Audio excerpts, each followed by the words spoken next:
आणि काय झालं, तो मागचा रोड लईच खराब झाला. तुम्ही एकदा चक्कर मारली ना तुला लक्षात मी येईल. काल परत आलो त्या रोडवर ते म्हणजे पुढचा खराब झालाय ना त्याला असं हे आता मग ग्रेड 1 ग्रेड 2 कर राहिले. म्हणजे काय होतं आपण याला हे रोड आहे ना हे लोक असे पण करू शकत असते का डायरेक्ट याच्यावर बरोबर ना डायरेक्ट याच्यावर पण करू शकले असते. पण याला ट्रीटमेंट धरली अशी आता ग्रेड 1 ग्रेड 2 म्हणजे ज्या ठिकाणी रोड खराब होतोय तुमचा पीसच तसा होता कुठला तिथं पण त्यांनी साहेब तसंच केलं होतं. काय का तो जो पीस आहे ना पोलाच्या पुढचा पीस हा कायम खराब होतो बरोबर ना.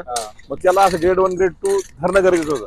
त्यांनी केलं होतं तिथं. नाही केलं बरं का त्यांनी फक्त आहे ना WBM BBM केलं एक लेअर त्याला आहे ना हाईट द्यायला पाहिजे रोड हाईट द्यायला पाहिजे. पुढे जो हाईट जाऊ रोड नाही का माथवर आपण गेलो बाउंड्रीवरती ती हाईट कंटिन्यू करायला पाहिजे होते. यांनी ठेकेदाराने ऐकलंच नाही.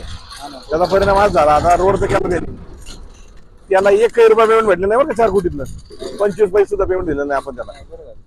मग आता जो खराब झालाय ना हा तो 1 किलोमीटर रोड आता नाही होणार आहे पूर्ण उकडून तेच काय होतंय आम्ही बघतो तुम्हाला कारण तुम्ही दखल घेताय तो परत जाणार आहे म्हणून मला एकदा तुम्हाला भेटून नाही का या गोष्टी पण आता तो रोड परत आहे. हा पण होतोय ना हे असं नको का मागचा प्रॉब्लेम परत ह्या रोडला नाही मग याला ते ट्रीटमेंट झाली ही आता तुम्ही लक्ष देताय त्याच्यामुळे थोडं आता समजा इन केस समजा आता मी लक्ष नसतं देत ते रोड